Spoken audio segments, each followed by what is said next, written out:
जय यदुनंदन, जय जगवंदन, जय वसुदेव देवकी नंदन, जय यशोदा सुत नंद दुलारे, जय प्रभु भक्तन के द्रगतारे। जय नटनागर नाग नथैया, कृष्ण कन्हैया धेनु चरैया। पुनि नख पर प्रभु गिरिवर धारो, आओ दीनन कष्ट निवारो। ओम नमो भगवते वासुदेवाय। राधे कृष्ण भक्तों, आइए अब श्रवण करते हैं रमा एकादशी व्रत की कथा। अर्जुन ने कहा, श्री कृष्ण अब आप मुझे कार्तिक माह के कृष्ण पक्ष की एकादशी की कथा सुनाइए। इस एकादशी का क्या नाम है तथा इसमें किस देवता की पूजा की जाती है? इस एकादशी का व्रत करने से किस फल की प्राप्ति होती है? कृपा करके यह सब विधान पूर्वक कहिए। भगवान श्री कृष्ण ने कहा, हे अर्जुन, कार्तिक माह के कृष्ण पक्ष की एकादशी का नाम रमा है। इसका व्रत करने से सभी पापों का नाश हो जाता है। इसकी कथा इस प्रकार है, तुम ध्यान पूर्वक श्रवण करो। पौराणिक काल में मुचुकन नाम का राजा राज्य करता था। इंद्र, वरुण, कुबेर, विभीषण आदि उसके मित्र थे। वह बड़ा सत्यवादी तथा विष्णु भक्त था। उसका राज्य बिल्कुल निष्कंटक था। उसकी चंद्रभागा नाम की एक कन्या थी, जिसका विवाह उसने राजा चंद्रसेन के पुत्र शोभन से कर दिया। वह राजा एकादशी का व्रत बड़े ही नियम से करता था और उसके राज्य में सभी कठोरता से इस नियम का पालन करते थे। एक बार की बात है, शोभन अपनी ससुराल आया हुआ था। वह कार्तिक का महीना था। उसी मास में महापुण्यदायिनी रमा एकादशी आ गई। इस दिन सभी व्रत रखते थे। चंद्रभागा ने सोचा कि मेरे पति तो बड़े कमज़ोर हृदय के हैं, वे एकादशी का व्रत कैसे करेंगे, जबकि पिता के यहाँ तो सभी को व्रत करने की आज्ञा है। मेरे पति राजाज्ञा मानेंगे तो बहुत कष्ट पाएंगे। चंद्रभागा को जिस बात का डर था वही हुआ। राजा ने आदेश जारी किया कि इस समय उनका दामाद राज में पधारा हुआ है, अतः सारी प्रजा विधान पूर्वक एकादशी का व्रत करे। जब दशमी आई तब राज्य में ढिंढोरा पीटा। उसे सुनकर शोभन अपनी पत्नी के पास गया और बोला, हे प्रिय, तुम मुझे कुछ उपाय बतलाओ, क्योंकि मैं उपवास नहीं कर सकता। यदि मैं उपवास करूँगा तो अवश्य ही मर जाऊँगा। पति की बात सुन चंद्रभागा ने कहा, हे स्वामी, मेरे पिता के राज्य में एकादशी के दिन कोई भी भोजन नहीं कर सकता। यहाँ तक कि हाथी, घोड़ा, ऊंट, पशु आदि भी तृण, अन्न, जल आदि ग्रहण नहीं करते। फिर भला मनुष्य कैसे भोजन कर सकते हैं? यदि आप उपवास नहीं कर सकते तो किसी दूसरे स्थान पर चले जाइए, क्योंकि यदि आप यहाँ रहोगे तो आपको व्रत तो अवश्य करना ही पड़ेगा। पत्नी की बात सुन शोभन ने कहा, हे प्रिय, तुम्हारी राय उचित है, परंतु मैं व्रत करने के डर से किसी दूसरे स्थान पर नहीं जाऊंगा। अब मैं व्रत अवश्य करूंगा, परिणाम चाहे कुछ भी क्यों ना हो। भाग्य में लिखे को भला कौन टाल सकता है। सभी के साथ शोभन ने भी एकादशी का व्रत किया और भूख और प्यास से अत्यंत व्याकुल होने लगा। सूर्य नारायण भी अस्त हो गए और जागरण के लिए रात्रि भी आ गई। वह रात शोभन को असहनीय दुख देने वाली थी।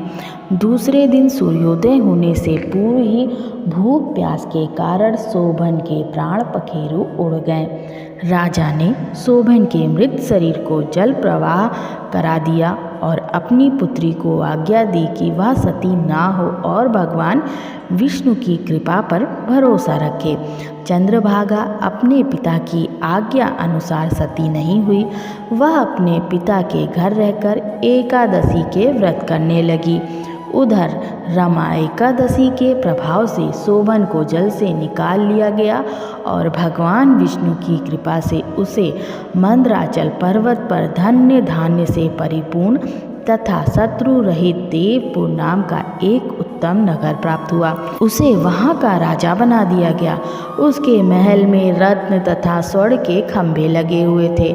राजा शोभन स्वर्ण तथा मणियों के सिंहासन पर सुंदर वस्त्र तथा आभूषण धारण किए बैठा था। गंधर्व तथा अप्सराएं नृत्य कर उसकी स्तुति कर रहे थे। उस समय राजा शोभन मानो दूसरा इंद्र प्रतीत हो रहा था। उन्हीं दिनों मुचुकुंद नगर में रहने वाला सोम शर्मा नाम का एक ब्राह्मण तीर्थ यात्रा के लिए निकला हुआ था। घूमते घूमते वह शोभन के राज्य में जा पहुंचा और उसको देखा। वह ब्राह्मण उसको राजा का जमाई जानकर उसके निकट गया।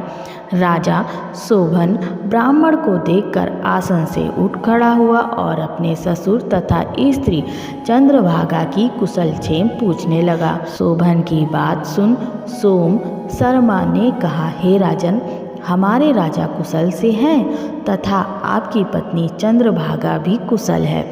अब आप अपना वृत्तांत बतलाइए। आपने तो रमा एकादशी के दिन अन्न जल ग्रहण न करने के कारण प्राण त्याग दिए थे। मुझे बड़ा विस्मय हो रहा है कि ऐसा विचित्र और सुंदर नगर जिसको ना तो मैंने कभी सुना और न देखा, आपको किस प्रकार प्राप्त हुआ। इस पर शोभन ने कहा, हे देव, यह सब कार्तिक माह के कृष्ण पक्ष की रमा एकादशी के व्रत का फल है। इसी से मुझे यह अनुपम नगर प्राप्त हुआ है, किंतु यह अस्थिर है।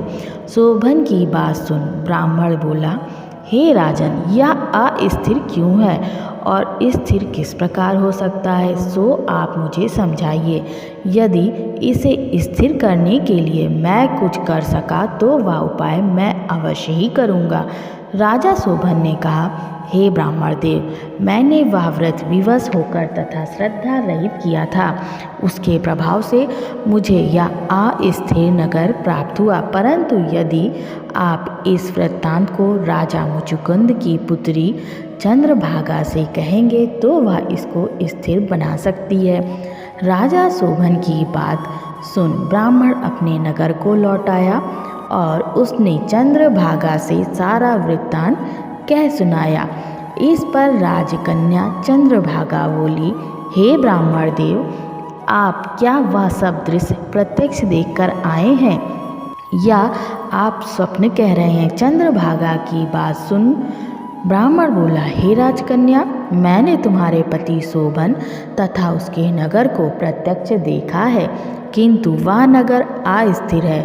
तुम कोई ऐसा उपाय करो कि जिससे वह स्थिर हो जाए। ब्राह्मण की बात सुन चंद्रभागा बोली, हे ब्राह्मण देव, आप मुझे उस नगर में ले चलिए। मैं अपने पति को देखना चाहती हूँ। मैं अपने व्रत के प्रभाव से उस नगर को स्थिर कर दूंगी।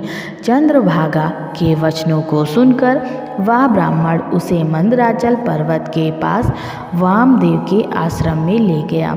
वामदेव ने उसकी कथा को सुनकर चंद्रभागा का मंत्रों से अभिषेक किया। चंद्रभागा मंत्रों तथा व्रत के प्रभाव से दिव्य देह धारण करके पति के पास चली गई। शोभन ने अपनी पत्नी चंद्रभागा को देखकर उससे प्रसन्नतापूर्वक आसन पर अपने पास बैठा लिया। चंद्रभागा ने कहा, हे स्वामी, अब आप मेरे पुण्य को सुनिए। जब मैं अपने पिता के घर में 8 वर्ष की थी, तभी से मैं सविधि एकादशी का व्रत कर रही हूँ। उन्हीं व्रत के प्रभाव से आपका यह नगर स्थिर हो जाएगा और सभी कर्मों से परिपूर्ण होकर प्रलय के अंत तक स्थिर रहेगा। चंद्रभागा दिव्य स्वरूप धारण करके तथा दिव्य वस्त्र अलंकारों से सजकर अपने पति के साथ सुखपूर्वक रहने लगी। हे अर्जुन, यह मैंने रमा एकादशी का महात्म्य कहा।